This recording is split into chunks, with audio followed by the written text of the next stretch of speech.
front of the huge window. He looked out at the biggest spaceship humans had ever built. The ship was so long that he could not see both ends at the same time. Its black metal skin looked like the space around it. This was the UES Retribution. Day-Ho had scars on his face from the last war. The aliens had burned half of his ship. Most of his crew had died that day. He touched the scar on his cheek and remembered their screams. Today he would make sure no human screamed like that again. "Sir, Admiral Park wants to see you," said Lieutenant So-Young Choi. She was young but very smart. Her job was to plan attacks. Day-Ho had picked her himself. Day-Ho walked through the space station. Titan Station was hidden behind Saturn's moon. No alien ship had ever found it. Workers were everywhere. They were putting the last parts on the Retribution. Some workers looked scared, others looked angry. Everyone knew this might be their last chance. Admiral Mireille Park waited in her office. She was the boss of all Earth's ships. Her gray hair showed how hard the war had been. Maps of the galaxy covered her walls. Red marks showed where humans used to live. Most of those places were gone now. "Day-Ho, sit down," she said. Her voice was tired. "The Galactic Council sent us their final message this morning." She pushed a button. A blue alien appeared on the screen. Its voice was cold and mean. "Humans must leave the worlds of New Sol. Haven Colony and Terra Nova. You have 30 days. If you do not leave, we will kill every human in the galaxy. This is your last warning." The message ended. Mireille looked at Day-Ho. "They have 2,000 ships. We have 50 ships left. In a normal fight, we would lose in 1 hour." "But this is not a normal fight," Day-Ho said. "No, it is not." Mireille stood up and walked to the window. The Retribution filled the view. "That ship has weapons we have never used before. We do not know if they will work. We do not know if the ship will survive using them." Day-Ho looked at the ship too. "What exactly can it do?" Mireille smiled, but it was not a happy smile. "It can eat stars and spit them back as weapons. Chief Engineer Taemin Lee built something that should not exist. He calls it the Void Core." They walked to the engineering section. Taemin Lee was there checking numbers on his computer. He was thin and had not slept for days. His eyes were red, but they were bright with excitement. "Admiral, Captain," Taemin said. "The Void Core is ready. We can hold 3 stars inside it. When we fire the stellar lance, we release the power of 1 star in a single beam." Day-Ho felt cold. "We can shoot star power at enemy ships?" "Better than that," Taemin said. "We can make new stars explode. We can make black holes. We can break space itself." He laughed, but it sounded a little crazy. "The aliens think they know about weapons. They know nothing." So-Young walked up to them. "Sir, I have been studying alien battle plans. They always attack in big groups. They think more ships always win." "They are usually right," Day-Ho said.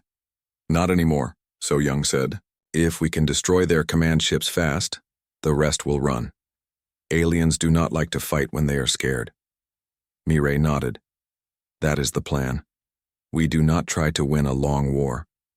We scare them so much that they never want to fight humans again." They went to the ship. The Retribution was different from other human ships. Most human ships were built to be fast. This ship was built to be a weapon. Its walls were thick metal. Its guns were everywhere. But the biggest weapon was hidden inside. The crew was waiting. There were 500 people on the ship. All of them knew they might die today, but they also knew that millions of humans were counting on them. Dr. Yoonji Yang met them at the door. She studied aliens for a living. "Captain, I have been reading about the Krex Empire. They think humans are weak because we care about each other. They think caring makes us soft." "What do you think?" Day-Ho asked. "I think they are about to learn that caring makes us dangerous," she said. Day-Ho walked to the bridge. It was at the top of the ship. Windows showed space all around them. The crew was ready. So-Young sat at the tactics station. The pilot, Hayuk, Jin, had his hands on the controls. Everyone was quiet. "This is Captain Kim," Day-Ho said over the ship's speakers. "Today we go to save our people. The aliens think one human ship cannot fight their whole fleet. Let us show them how wrong they are, the crew cheered. But it was not a happy cheer. It was the sound of people who had lost everything and were ready to fight. Taemin, start the void core, Daeho ordered. Deep in the ship, the void core woke up. It was a sphere of metal that held pieces of dead stars. The metal got hot. The air started to shake. Every person on the ship could feel the power. Core is online, Taemin reported. We have enough power to destroy planets. Good, Daeho said. So Young, where is the Krex fleet? New Sol system, sir. They have 200 ships around the planet. They are using our people as shields. Daeho felt anger burn in his chest. The Krex had taken human families and were hiding behind them. How long to get there? 6 hours at maximum speed, Hyuk said. Then let us go. Daeho sat in his captain's chair. Take us to New Sol. It is time to end this war. The Retribution moved away from Titan Station. Its engines were quiet, but they pushed the huge ship faster and faster. Soon Saturn was just a dot behind them. In space, the ship looked like a moving shadow. Its black skin made it almost invisible. But inside, the void core glowed like a trapped sun. The ship was full of death flying toward the enemy. Daeho looked at his crew. So Young was studying battle plans. Taemin was watching his machines. Dr. Yang was reading about alien psychology. Everyone was ready. Sir, So Young said quietly, what if the aliens surrender? What if they want to talk? Daeho thought about his dead crew from the last battle. He thought about the human children on New Sol who were now slaves. He thought about all the humans who had died because aliens thought they were weak. Then we will listen, he said. But first we will make sure they understand the cost of fighting us. The Retribution flew through space toward its first battle. Inside its metal heart, Starfire waited to be released. The galaxy was about to learn that humans were not the weak species they thought. The war was about to change forever. The Retribution dropped out of light speed at the edge of the New Sol system. Captain Daeho Kim looked at the screens and felt sick. The planet that used to be green and blue was now gray. Smoke covered the cities where humans used to live. Sir, I count 200 Krex ships, So Young Choi said. Her voice was tight with anger. They have the planet surrounded. I can see prison camps on the surface. Daeho closed his eyes for a moment. New Sol had been home to 5 million humans. Now they were all slaves. Can we talk to the surface? Yes, sir. I have someone, said the communications officer. A scratchy voice came through the speakers. This is Hyun-Soo Nam. I lead the resistance on New Sol. Who is this? This is Captain Kim of the Earth Defense Force. We are here to help. Hyun-Soo laughed, but it was not happy. One ship? Captain, they have 200 warships up there. You need to run before they see you. Let us worry about that, Daeho said. How many humans are still alive? Maybe 3 million. They work us in the mines. Anyone who is too weak dies. Children, old people. They are all gone. So Young put her hand over her mouth. Dr. Yoon-ji Yang sat down hard in her chair.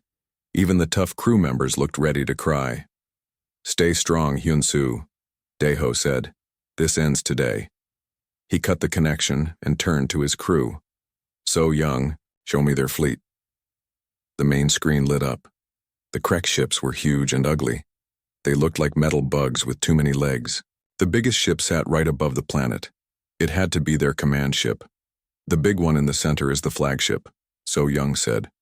Fleet Admiral Thekvar commands from there. If we kill him, the others might run. Might is not good enough, Daeho said. We need to make sure they all run. Taemin, is the Stellar Lance ready? From the engineering deck, Taemin's voice was excited. Ready, sir. The Void Core is holding 3 stars. I can give you enough power to crack a moon. Dr. Yang looked up from her alien studies. Captain, I have been reading about Krex culture. They respect only strength. If we show mercy first, they will think we are weak. Then we will not show mercy first, Daeho said. Open a channel to the Krex flagship. The screen changed. A huge alien face appeared. It looked like a cross between a lizard and an insect. Its eyes were black and cold. This was Fleet Admiral Thekvar. "What is this?" the alien said. His voice sounded like rocks grinding together. "One small human ship? Have you come to surrender?" I am Captain Daeho Kim of the UES Retribution," Daeho said. He kept his voice calm. "I am here to give you one chance. Leave this system now. Free the human prisoners. Go back to your own space." Thekvar made a sound like hissing steam. Other Kreks on his bridge were laughing. "You think one ship can fight my entire fleet? Humans are even more stupid than we thought." "This is your only warning," Daeho said. "Warning?" Thekvar laughed louder. "I will crush your little ship. Then I will kill every human on this planet slowly. You will watch them die before I kill you too." Daeho nodded. "I was hoping you would say that." He cut the connection. The bridge was quiet. Everyone knew what came next. "So Young, target there. Flagship," Daeho ordered. "Target locked, sir." "Taemin, charge the Stellar Lance to 50% power."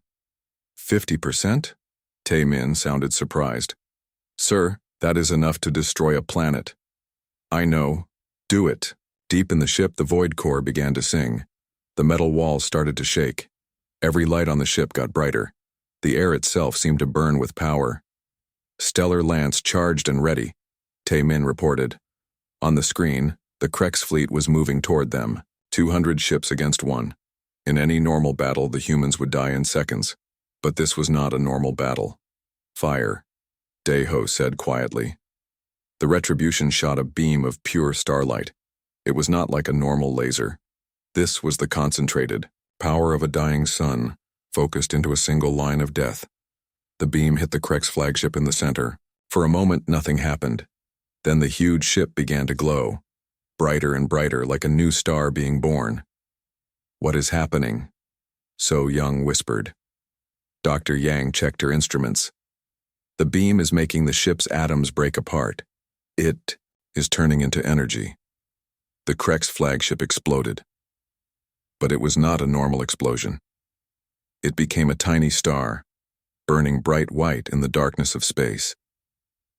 The light was so bright that everyone on the bridge had to close their eyes.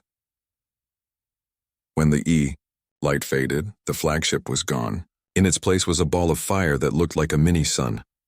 The heat and light could be seen from 3 star systems away. The other Krek ships stopped moving. For a long moment, no one did anything. The aliens could not believe what they had seen. "Sir, we are getting messages from the Krek's fleet," the communications officer said. His voice was shaking. "Put it on speaker." Alien voices filled the bridge. They were all talking at once, but Dr. Yang translated. "They are asking what kind of weapon that was. They want to know if we are gods. Some of them are praying to their old spirits." More messages came in. "Sir, the Krek's ships are backing away from the planet. They are requesting permission to leave the system." Daeho stood up. "Tell them they have 1 hour to get out of this system. Any ship still here after that will join their admiral." "Yes, sir." On the screen, they watched the Krek's fleet run away. 200 warships fleeing from one human vessel. Ships that had conquered dozens of worlds were running like scared children. "Sir," So Young said, "they are sending messages to other Krek's fleets. They are telling everyone about our weapon." "Good," Daeho said. "Let them tell everyone. Let the whole galaxy know what happens when you hurt humans." Hyun-Soo's voice came through the speakers again. "Captain Kim? Captain, are you still there?" "We are here, Hyun-Soo." "The Krek's guards just ran away, all of them. They left the prison camps open. People are crying and hugging each other. What did you do up there?" Daeho looked at the small sun that used to be an enemy ship. "We reminded them that humans do not give up." "How many ships do you have with you?" "Just one." There was a long silence. Then Hyun-Soo laughed. It was a real laugh this time, full of joy and hope. "Just one ship scared away 200 Krek's warships?" "The right ship," Daeho said. All across the planet, humans were walking out of prison camps. They looked up at the sky and saw the new star burning bright. They knew it meant freedom. But Daeho knew this was just the beginning. The Kreks would tell other aliens about the human death ship. Some would be scared. Others would be angry. The Retribution had won its first battle. But the real war was just starting. "Set course for the next Kreks fleet," he ordered. "We have more people to save." The Retribution turned toward deep space. Behind it, New Sol was free. Ahead of it, the galaxy was about to learn that humanity would never be victims again. 3 weeks had passed since the Retribution destroyed the Kreks flagship at New Sol. News of the human death ship spread across the galaxy like fire. In council chambers and military bases, alien leaders watched the same video over and over. They saw the Kreks flagship turn into a star. They heard the screams of 200 warships running away from one human vessel. On the Galactic Council station, High Arbiter Veltaran called an emergency meeting. He was tall and thin, with blue skin and 4 arms. For 50 years he had kept peace between the alien races. Now he looked old and scared. "Show them the reports," he said to his aide. The meeting room filled with holograms. Each one showed a different battle. In every video, human ships with black hulls appeared from nowhere. They destroyed entire alien fleets in minutes. The biggest battles lasted less than an hour. "This is the Chronos system," the aide said.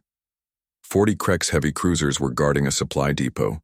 The human ship fired something called a gravity bomb. It made a black hole that ate the entire fleet. Another video started. The Nexus sector. 60 Vrex battle platforms tried to stop the human ship. The humans used a weapon that tore holes in space itself. The Vrex fleet just disappeared. Counselor Jinwoo Seo sat in the corner. He was the human ambassador to the Galactic Council. For 5 years, other aliens had laughed at him. They called humans weak and primitive. Now they would not look at him. "Ambassador Seo," Veltaran said. His voice was very careful.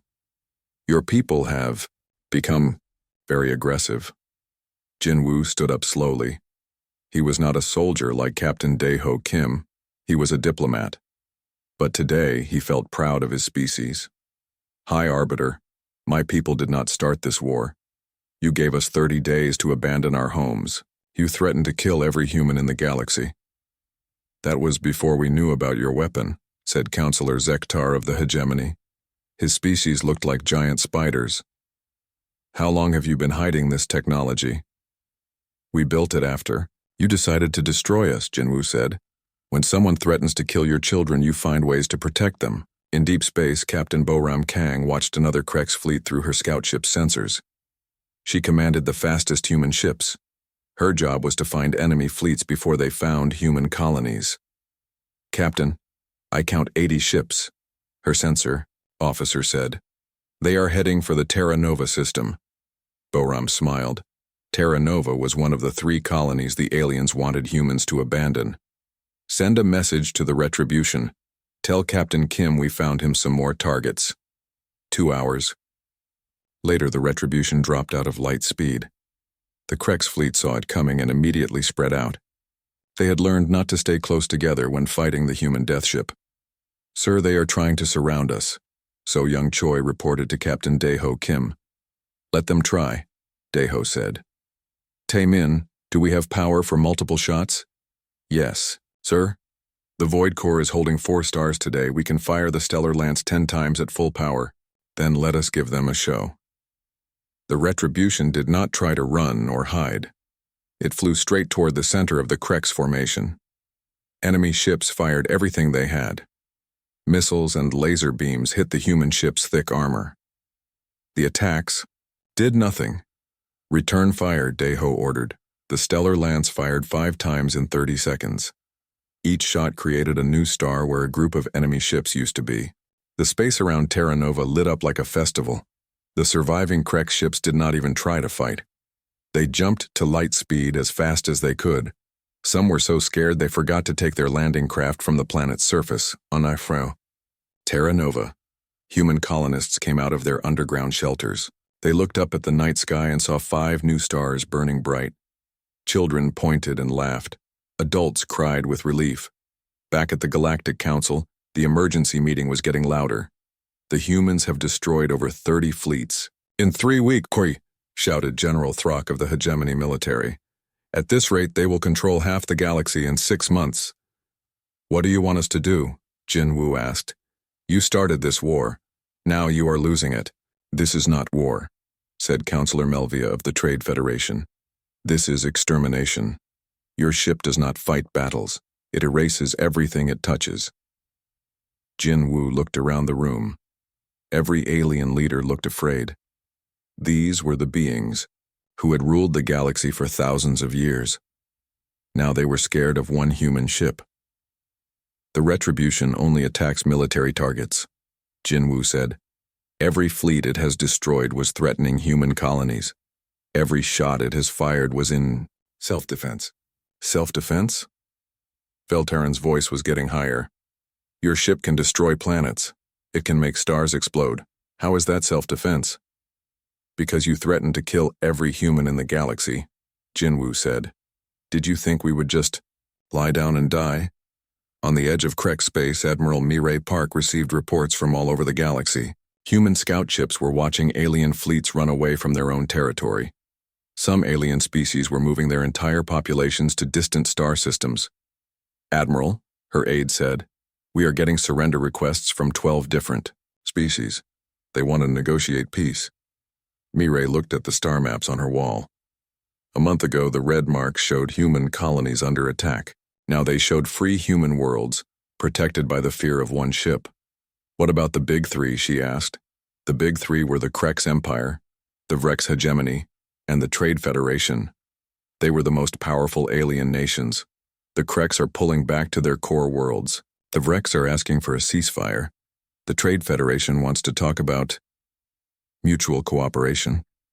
Mireille almost smiled. Mutual cooperation meant the Trade Federation wanted to be friends now that they were losing. But her smile faded when she read the next report. What is this about unknown contacts? Long-range sensors are picking up massive fleet movements from outside the galaxy. Something big is coming. In space near Earth, the Retribution floated like a metal mountain. Captain Dae-Ho Kim stood on the bridge and watched the news reports. Every alien news channel was talking about the human death ship. Some called it the end of galactic civilization. Others called it the beginning of human tyranny. Sir, So Young said, I have been thinking about our next target. There are still Krex fleets in the outer systems. I know, Dae-Ho said, but I am worried about something else. Dr. Yunji Yang looked up from her alien psychology studies. What concerns you, Captain? We have been winning too easily, Dae-Ho said. The aliens are not stupid. They have been fighting wars for thousands of years. They must be planning something. Like what? I do not know. But scared enemies are dangerous enemies. They might do something desperate. As if to prove his point, a priority message came through from Earth Defense Command. Admiral Park's face appeared on the screen. Dae-Ho, we have a problem, she said. Our deep space sensors have detected something. Multiple alien fleets are gathering at the edge of the galaxy. We count over 8,000 ships from dozens of different species. The bridge went quiet. Even the powerful Retribution had never faced odds like that. They are forming an alliance, Park continued. Every major alien power is working together. Their target is obvious. Dae-Ho nodded grimly. The galaxy had noticed humanity's new power. Now they were coming to destroy it before it could grow stronger. How long do we have? He asked. 2 weeks, maybe 3. Dae-Ho, this is every warship in the galaxy. If they all attack at once, we will be ready. Dae-Ho said. The Retribution was built for this. But as he ended the call, Dae-Ho wondered if even a ship that could eat stars would be enough against the combined might of the entire galaxy. The real test was coming. His stealth ship through the darkness between galaxies. His job was to watch the biggest alien fleet ever assembled. Through his ship's sensors, he could see thousands of lights moving in formation. Each light was a warship. Each warship carried enough firepower to destroy a planet. How many ships do you count now? He asked his crew.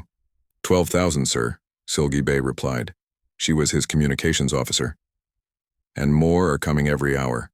I see Krek ships, Vrex battleships, Trade, Federation cruisers, Even the old warrior races are here. Kyung-ho had never seen anything like it. Ships that had been enemies for centuries were now flying together. Fear of the human death ship had united the entire galaxy. "Sir, I am picking up a strange signal," Solji said. "It is coming from the center of the fleet, something big." Kyung-ho enhanced his sensors. In the middle of the alien armada was a ship unlike anything he had ever seen. It was huge, even bigger than the Retribution. Strange energy flowed around it like purple lightning. "What is that thing?"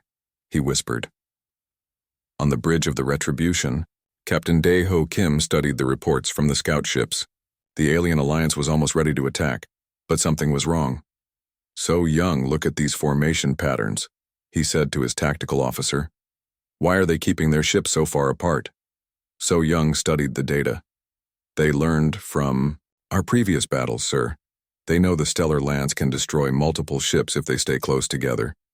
But look at the center formation. What do you see?" So Young looked closer. Her face went pale. "Sir, there is a gap in their formation. Something big is supposed to go there." Dr. Eunji Yang walked onto the bridge. She had been studying alien technology for weeks. "Captain, I think I know what they are planning. According to these files, the old races had weapons they promised never to use again." "What kind of weapons?" "Reality warpers. Devices that can change the laws of physics in small areas. They were banned because they were too dangerous." Dae-ho felt cold. "Dangerous how?" "They could make our ship stop existing. Not destroyed, just gone." Before anyone could respond, alarms started ringing. "Sir, the alien fleet is moving," the sensor officer shouted. "They are coming straight for us." On Earth, Admiral Mireille Park watched the battle begin from the command center. Every screen showed different views of the massive alien fleet approaching human space. 12,000 ships moving like a metal storm. "Admiral, should we send more ships to help the Retribution?" her aide asked. Mireille shook her head. "Our other ships would just get in the way. This battle will be won or lost by the Retribution alone." In space, the two forces finally met. The alien fleet spread out across millions of kilometers. They came from every direction, trying to surround the single human ship. "Sir, they are in range," So Young reported. "Recommend we open fire." "Not yet," Dae-ho said. "Let them get closer. I want to see their secret weapon first." The aliens fired everything they had. Thousands of missiles and energy beams flew toward the Retribution. The human ship's shields glowed white-hot as they absorbed the attacks. "Shields at 60%, Tae-min Lee reported from engineering. "But the void core is stable. We can still fight." That was when the aliens revealed their secret. The huge ship in the center of their fleet powered up. Purple energy surrounded it like a storm. Reality began to bend and twist around the Retribution. "What is happening?" So Young asked. The space around them was changing colors. Stars were moving in impossible directions. Dr. Yang checked her instruments frantically. "It is a reality warper. They are trying to phase us out of normal space." The Retribution started to fade. Parts of the ship became transparent. Some crew members could see through their own hands. "Tae-min, can you stop it?" Dae-ho asked. "I am trying, sir. But this is not normal technology. It is changing the rules of physics." The alien fleet cheered. Their impossible weapon was working. The human death ship was disappearing piece by piece. But Dr. Yang was still working. She had studied alien technology for years. "Captain, the reality warper has a weakness. It needs to stay in one place to work properly." "What do you mean?" "If we can make it move, the effect will break." Dae-ho understood immediately. "Tae-min, forget about stopping the effect. Charge the void cannon." "Sir, the void cannon is our most dangerous weapon. We have never tested it. Then today we learn if it works." Deep in the Retribution, machines that held the power of dead galaxies began to wake up. The void cannon was different from the stellar lance. Instead of shooting starfire, it could tear holes in space itself. "Void cannon charging," Tae-min reported. "Sir, this weapon could destroy everything within a light year." "Target the reality warper ship," Dae-ho ordered. The alien fleet saw the Retribution charging its ultimate weapon. Some ships tried to run. Others fired desperately at the fading human vessel. "Void cannon ready," Taemin shouted over the noise. "Fire!" The retribution shot darkness itself, not a beam of light, but a stream of pure emptiness. Where it touched, space reality cracked like broken glass. The void stream hit the alien superweapon and kept going. The reality warper ship did not explode. It simply stopped existing, along with 1,000 other ships around it. A hole appeared in space where they used to be. Through the hole you could see into other dimensions where different laws of physics ruled.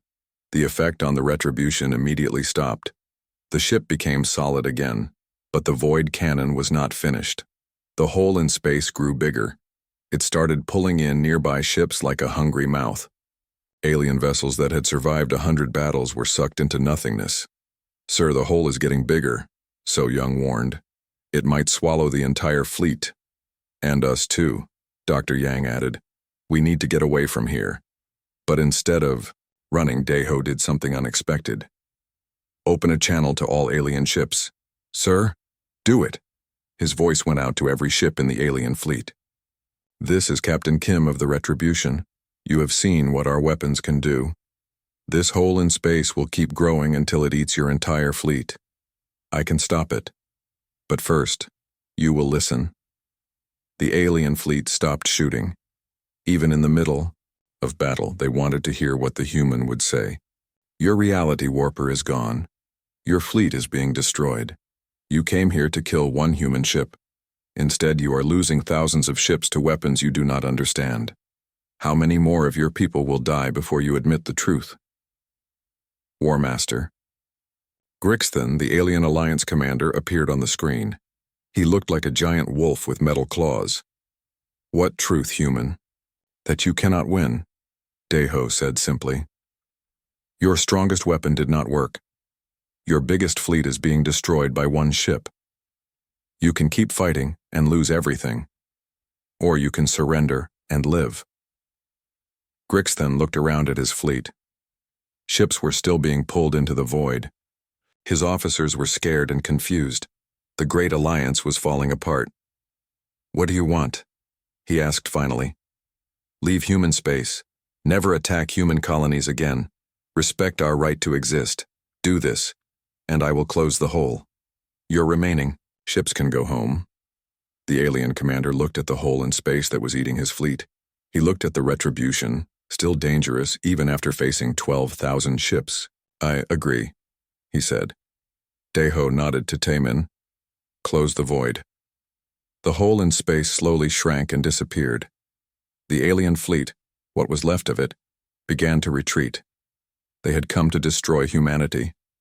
Instead, they had learned that humans were the new masters of the galaxy. The greatest battle in galactic history was over, and humanity had won. 6 months after the Great Battle, Captain Daeho Kim stood in the new Galactic Council chambers. The room was different now. Instead of aliens looking down at one human ambassador, human and alien representatives sat at the same level. At the head of the table sat Admiral Mireille Park, the first human galactic chancellor. "The Vrex hegemony requests human protection for their trade routes," Mireille read from a data pad. "Pirates from the Outer Rim have been attacking their cargo ships." Counselor Jinwoo Seo, now the Human Secretary of Galactic Affairs, looked at the Vrex representative. "The same trade routes you use to ship weapons to attack our colonies?" The Vrex ambassador, a being that looked like a giant mantis, clicked his mandibles nervously. "That was before we understood human capabilities. We wish to make amends." Through the chamber's windows they could see the Retribution floating in space. It was no longer alone. 5 more human ships floated nearby. The UES Justice, Vengeance, Thunder, Lightning, and Storm. Each one was armed with void cores and stellar lances. Each one could destroy fleets. But something was different about these new ships. They also carried medical supplies, engineering equipment, and food for hungry worlds. Humanity had learned that being feared was only the first step. Being respected was harder. "The pirates you mentioned," Mireille said to the Vrex ambassador. Are they the same ones who used to work for you? The ambassador looked uncomfortable. Some of them might be former hegemony soldiers. When we restructured our military after the recent conflicts, some personnel became unemployed. I see. Mireille turned to Captain Boram Kang, who now commanded the human patrol fleet. Captain Kang, please take the Lightning to the Vrex trade routes. Deal with these pirates. Yes, Chancellor. Should we destroy them or capture them? Try to capture them first. If they surrender, offer them jobs in the new Galactic Security Force. If they fight, Mireille shrugged. Use your judgment. This was the new way.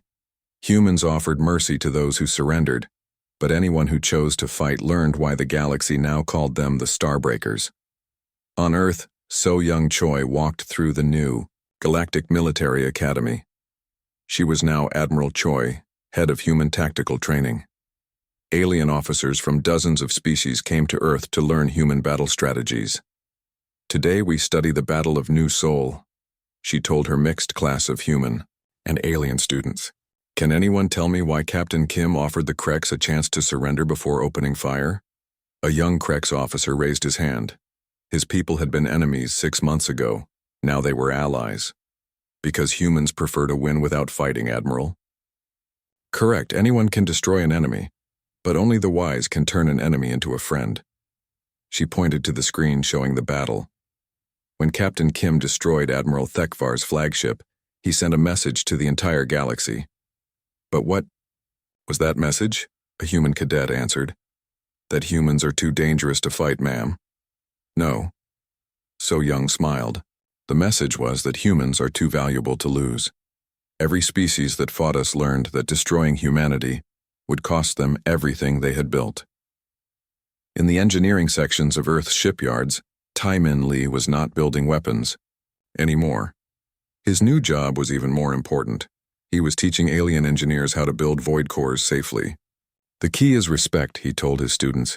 You are holding the power of dead stars. One mistake can destroy a solar system, but used properly, this same power can give light to dead worlds. An alien engineer from the Trade Federation raised a tentacle.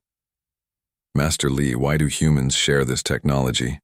You could keep it secret and stay in control. Tai-Min thought for a moment. Because control based on fear does not last. Someone always finds a way to fight back. But if we teach you to defend yourselves, you become our partners instead of our subjects. Above them, work continued on the largest ship ever built. The UES Guardian was 10 times bigger than the Retribution. But it was not a warship. It was a mobile city designed to help civilizations in need. When natural disasters struck alien worlds, the Guardian would be there with aid and supplies. Dr. Eunji Yang had a new job too. She was the head of the new Xenological Institute. Her job was to help different species understand each other. The galaxy had dozens of races, and they all thought differently. The hegemony sees trade as war by other means, she explained to a group of human diplomats. They respect strength, but they also respect honor. If you make a deal with them, keep it exactly. If you break your word, they will never trust humans again. What about the Krex? A diplomat asked. The Krex are pack hunters. They follow the strongest leader without question. Since humans proved to be stronger, many Krex now serve in human fleets. They are actually very loyal once they accept you as the alpha. But not everything was peaceful. In his private office, Daiho Kim read reports that worried him. He was still captain of the Retribution, but now he was also the head of galactic security. The job came with problems no one had expected. Sir, long-range sensors have detected something at the edge of the galaxy, his aide reported. Ships that do not match any known design. Daiho looked at the data. How many ships? Hard to tell, sir. They seem to be using some kind of stealth technology, but initial estimates suggest thousands. From where? Outside our galaxy, sir. The signals suggest they have been traveling for a very long time. Daiho felt the same cold feeling he had felt before the Great Battle. Humanity had become the dominant power in their galaxy. But what if there were other galaxies? What if something even more powerful was coming? Double the patrols on the rim worlds, he ordered. and start building more Guardian-class ships. If we have new neighbors coming, I want to be ready to either welcome them or defend against them. That night, Deho stood on the observation deck of the Retribution. Through the windows, he could see Earth shining blue and green in the distance. Human colonies were safe. Alien species that had once been enemies were now partners.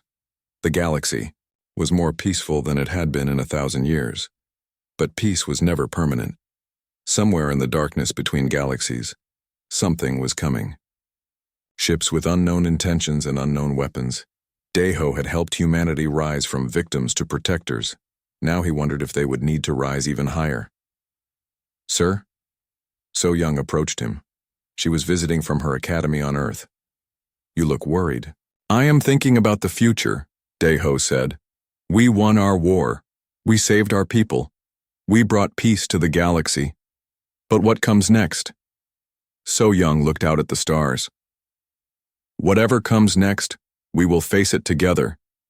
Humans and aliens, working as one. That is what we built here." Deho nodded. She was right. The galaxy was no longer divided into human space and alien space. It was one community, protected by ships that could break stars but chose to build homes instead. And if something from outside came to threaten that community, they would learn what the Kreks and Vreks and all the others had learned.